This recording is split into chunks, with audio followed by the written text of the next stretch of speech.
نحمده ونصلي على رسوله الكريم اما بعد قال الله تعالى في القرآن المجيد اعوذ بالله من الشيطان الرجيم بسم الله الرحمن الرحيم وإنك لعلى خلق عظيم صدق الله العظيم۔ جناب صدر جلسہ، حکم صاحبان، اساتذہ کرام اور میرے عزیز ساتھیوں، میری تقریر کا عنوان ہے اسلام میں اخلاق و کردار کی اہمیت۔ انسانی معاشرے ہمیشہ تعلیم و تربیت اور اخلاق حسنہ سے عروج اور استحکام حاصل کرتے رہے ہیں۔ معاشرے کا امن، خوشحالی اور استحکام کا راز علم، عمل اور اچھے اخلاقی میں پوشیدہ ہے۔ اخلاق حسنہ کی اسی اہمیت کی پیش نظر اللہ رب العزت نے اپنے محبوب کریم صلی اللہ علیہ وسلم کو خلق عظیم کی اعلیٰ درجے پر فائز فرمایا۔ پھر قرآن کریم میں اعلان فرمایا وَإِنَّكَ لَعَلَىٰ خُلُقٍ عَظِيمٍ، اے محبوب آپ خلق عظیم پر فائز ہیں۔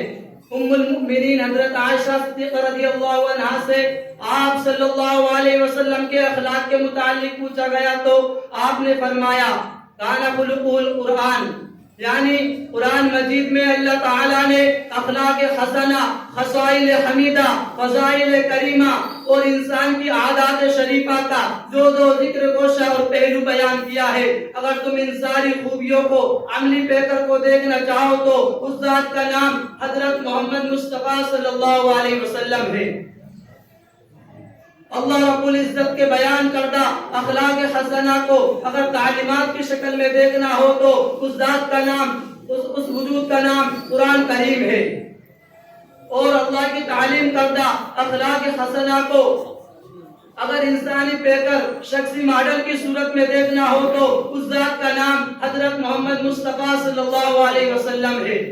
خود حضور اکرم صلی اللہ علیہ وسلم نے اپنے اخلاق حسنہ کو ترویج و فروغ کو اپنی منصبی ذمہ داری قرار دیتے ہوئے ارشاد فرمایا ایسا اعلیٰ مرتبہ، اعلیٰ رویہ، اعلیٰ طرز فکر اور ایک ایسا طرز عمل ہے جو دنیا کی تمام انسانی معاشروں میں بغیر انقطاع قائم و دائم رہا اور اسی پر ہمیشہ سب کا عمل رہا ہے۔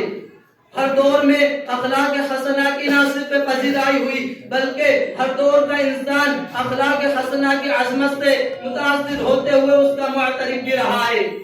حضرات، اس میں کوئی شک نہیں کہ حضور اکرم صلی اللہ علیہ وسلم اخلاق حسنہ کا نمونہ کامل اور بہتر اتم بن کر کائنات خلق اور حقوق انسانیت پر نمودار ہوئے اور اپنے اخلاق حسنہ سے تاریک دلوں کو منور و تابع فرما دیا۔ حضور اکرم صلی اللہ علیہ وسلم نے انسانیت کو حلم، بردباری، تحمل، عفو درگزر اور صبر و استقلال کی تعلیم دی، جس سے انفرادی و اجتماعی سطح پر معاشرے میں تحمل و برداشت جنم لیتا ہے۔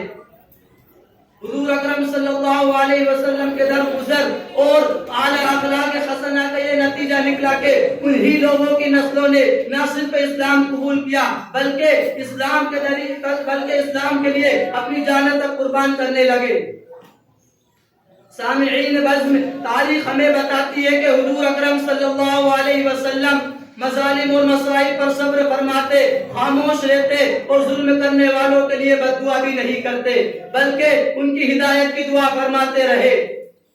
وہ لوگ جو آپ کی جان کے در پر تھے ان کو ان سارے مظالم کے باوجود یہ کہہ کر دعا دیتے رہے کہ باری تعالیٰ یہ میری قوم ہے، ان کو معاف کر دے، ان کو ہدایت عطا فرما دے۔ پھر ان کی طرف سے معذرت کے اظہار کے بغیر از خود اللہ کے حضور عرض کرتے ہیں کہ باری تعالیٰ ان کو اس لیے معاف کر دے کہ مجھے نہیں پہچانتے، اگر مجھے پہچانتے تو ایسا نہیں کرتے۔